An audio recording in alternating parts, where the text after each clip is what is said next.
Welcome, everyone. I'm joined today by Damon Wilson. Mr. Wilson is the president and CEO of the National Endowment for Democracy, a Washington-based nonprofit that provides grants to grow and strengthen democratic institutions around the world. Before joining NED, he spent several years at the Atlantic Council, and before that at the National Security Council, where he focused on NATO and European affairs. Mr. Wilson, thank you very much for being with us. Mark, it's a pleasure to be with you, and it's great to be back in Yerevan. So actually, I'd love to talk about that. Could you please tell us a bit about what brought you here to Yerevan? And can you also give us an overview of the work that NED is doing here in Armenia? Sure. First of all, we're here in Armenia because there is real democratic momentum here. And the whole approach of the National Endowment for Democracy is how can we support the aspirations of people who are trying to build their democracies, democratic institutions and values. And partly we're here in my first year as president at the endowment because there is a lot of momentum. There's optimism. There's a real progress towards strengthening Armenia's democracy, and we want to do our modest part to be supportive of that process. So the endowment is really an interesting creature. It's a creature of Congress. We are funded by the American people, but we are set up as a private foundation. But we've essentially grown into America's foundation for freedom. And the idea is that diverse groups in the United States, Republicans, Democrats, business and labor, have come together to support, as we engage overseas, support the idea of democratic values. And grows out of a long tradition in the United States that began actually in the labor unions. The AFL-CIO supporting solidarity movement in Poland. And that civil society in the United States supporting civil society overseas really developed some momentum and led to the creation of the National Endowment for Democracy. So we're in 124 countries around the world supporting often civil society, independent media, as well as what we call the core institutes of the International Republican Institute, National Democratic Institute, the Solidarity Center, and the Center for International Private Enterprise, all of whom are here present in Armenia as partners with the Armenian people on their journey to determine their own future. So we're here because it's been a really tense moment for freedom and democracy around the world, but it's particularly sharp in this region. We have not only a war in Ukraine, we've had the war in Nagorno-Karabakh, real challenges in this region, and Armenia is in a tough neighborhood. And yet, despite those circumstances, there are real democratic openings, opportunities, a strong reform process, a vibrant civil society, growing independent media.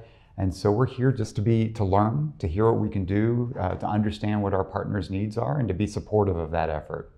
That's wonderful to hear. As you mentioned, your visit comes at a really interesting moment in Armenian politics. There's an ongoing protest movement. There is a recent scandal that erupted over independence in the judiciary. So I'm wondering, from your vantage, kind of how would you describe Armenia's progress in the past few years, and where do you still see work that should be done? So look, this is first and foremost for Armenians to decide because they have been helping determine this course. It's been pretty remarkable to watch from outside the country to see the energy that went in for coming through the Velvet Revolution, to see a push for the transformation of society here, really the oxygen coming into civil society, to a population, and to hear about the rollback of corruption, to hear about the opportunities that people feel afforded. We've been learning about some of that on our visit. But it's pretty clear that there was a reason for the Velvet Revolution. There was a lot of desire for change, high expectations among the people. And governance is difficult. It takes a lot to deliver that.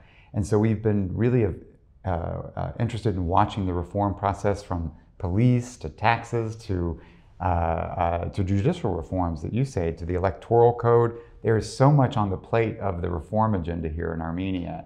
So we've had the opportunity to hear from civil society about what they see as some of the gains in society here, and what are some of still the challenges.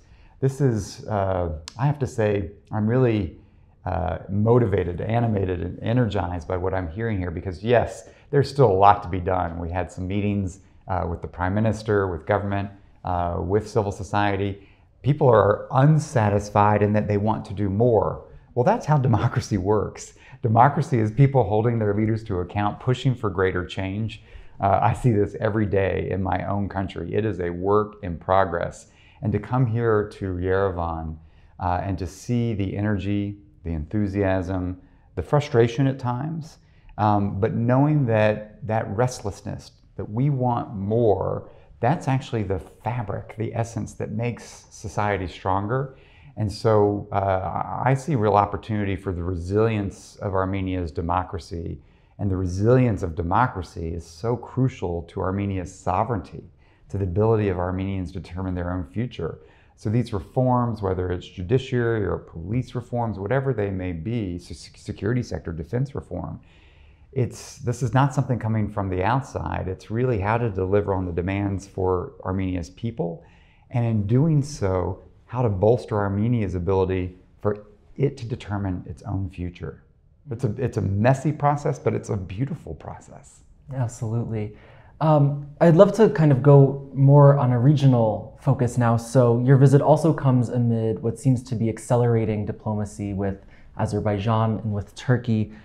Just last week, Armenia and Turkey announced a partial reopening of the border, which was a really major development. That's right. So I'm wondering, what role do you see for NED in these more regional processes to support normalization efforts? Well, sure. First, we're here in Yerevan as a statement of solidarity for the Armenian people, our Armenian partners. It has been a rough year for Armenia, and we followed the tragic losses. We still have prisoners of war that need to be released. In Baku, we have encroachment on Armenian territory, the challenges of the rights and security of Armenians in Nagorno-Karabakh, lots of issues on the front. And so we're attuned to that.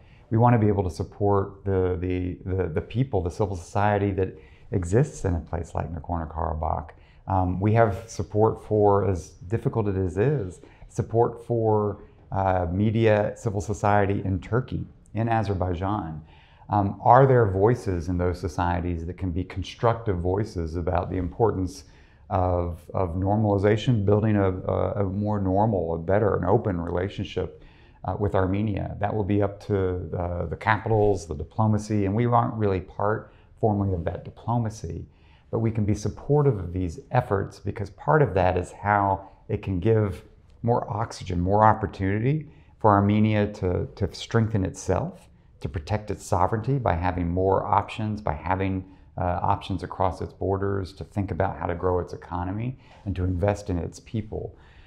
So our role, I would say, is one, be here for solidarity for the Armenian people in a difficult time.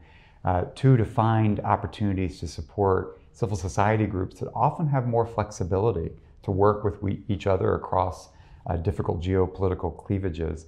There's often much more in common with average people trying to do good things for their people that don't get stuck sometimes in the difficult politics. So we have to leave the high diplomacy to the diplomats, but the reality is people have such an important role to play, how to shape the expectations, how to prepare the groundwork, and how to determine what is actually going to be in the best interests of the people here. The peace agenda is something that can't just be a government conversation. It's what does it mean for average Armenians? And I think we're interested in hearing from our partners how they can contribute to the peace and security of Armenia by deepening and bolstering its own democracy. Absolutely.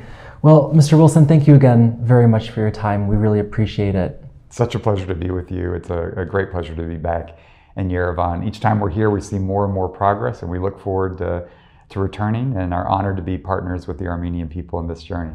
Thank you so much. And thank you for joining us on CivilNet.